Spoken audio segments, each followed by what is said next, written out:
Spoštovane in spoštovani, ob današnjem svetovnem dnevu Zemlje mi dovolite, da izpostavim 3 sistemske ali posamične ukrepe, od katerih je vsak po svoje pomemben v naših prizadevanjih zoper podnebne spremembe. Prvič, globalna tema ob letošnjem svetovnem dnevu Zemlje je planet proti plastiki. Plastika in njeni drobci so danes vse povsod, tudi v naših telesih, ribah v morju, živalih na kopnem in v naravi nasploh. Cilj je zmanjšati proizvodnjo plastike za 60% do leta 2040. Za bodoče generacije pa si želimo svet brez plastike.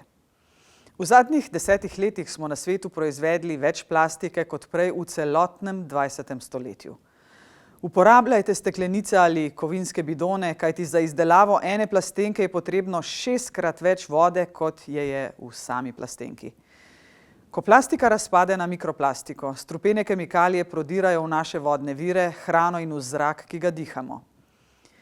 Plastika je v naši krvi in organih ter sabo prinaša težke kovine, ki povzročajo raka in mnoge druge bolezni. Zato potrebujemo več raziskav o škodljivih vplivih plastike na naše zdravje, saj danes o tem vemo veliko premalo. Potrošniki se tudi moramo zavedati, da je tako imenovana hitra moda ogromna proizvajalka in uporabnica plastike. Pozivam k tudi prejšnjemu zaključku dela na potrebni novi pogodbi Organizacije združenih narodov o onesnaževanju s plastiko. Drugič, vsi spremljamo posnetke, kako se lomijo in talijo gore ledu na obeh polarnih polih. Gladina morja se zaradi taljenja ledu žal tudi na naših alpskih ledenikih počasi, a nezadržno dviguje. Razumljivo je, da v času intenzivnih podnebnih sprememb postajajo znanstvene raziskave na Arktiki in Antarktiki vedno bolj pomembne. Pri tem imajo pomembno vlogo tudi slovenski raziskovalci. Slovenija je leta 2019 kot 54. država podpisala pogodbo o Antarktiki.